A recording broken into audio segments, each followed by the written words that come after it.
আমি আজকে প্রতীকী অর্থে ক্যাম্পাসের বিভিন্ন গাছে পাখির বাসা দেওয়ার চেষ্টা করছি। একই সাথে এটা আমাদের যে ক্যাম্পাসে যে পাখিদের অনেকে মেরে নিয়ে যায় বা ধরে নিয়ে যায়, এছাড়াও দেখা যায় যে অনেক পাখি হচ্ছে তাদের বাসস্থান হচ্ছে ভেঙে যায় গাছ ভেঙে পড়লে। সেক্ষেত্রে আমরা এটা চিন্তা করলাম যে আমরা পাখিদের নিয়ে কিছু করি, একটা মানে তাদেরও তো একটা, এই ক্যাম্পাসের তো তারও একটা অংশ, তাই না? তো সেই চিন্তা থেকে আমার আসলে আজকে এই কাজটা করা। আমি যদি প্রতিনিধি হিসেবে নির্বাচিত হতে পারি তাহলে আমি এই দিকটা খুব বেশ ভালোভাবেই খেয়াল রাখবো। আসলে আমি যা করছি, যা ইশতেহারে রেখেছি, তাই একটু একটু করে করে দেখাচ্ছি যে এগুলো আসলে করা সম্ভব, এগুলো কোনো সময় সাপেক্ষ বিষয় না।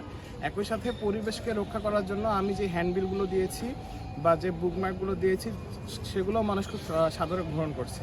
ফলে দেখা যায় যে এখানে যত হ্যান্ডবিল লিফলেট পড়ে থাকলেও আমারগুলো পড়ে নাই আর কি, এক কথায় বলতে গেলে।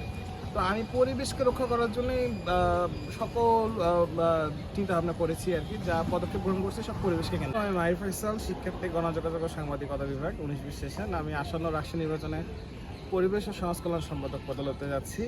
আমি আমার ইশতেহারে এটা যুক্ত করেছি যে যদি আমি নির্বাচিত হই, ক্যাম্পাসে যেসব প্রাণী রয়েছে, পাখি রয়েছে, তাদের দেখভাল করব।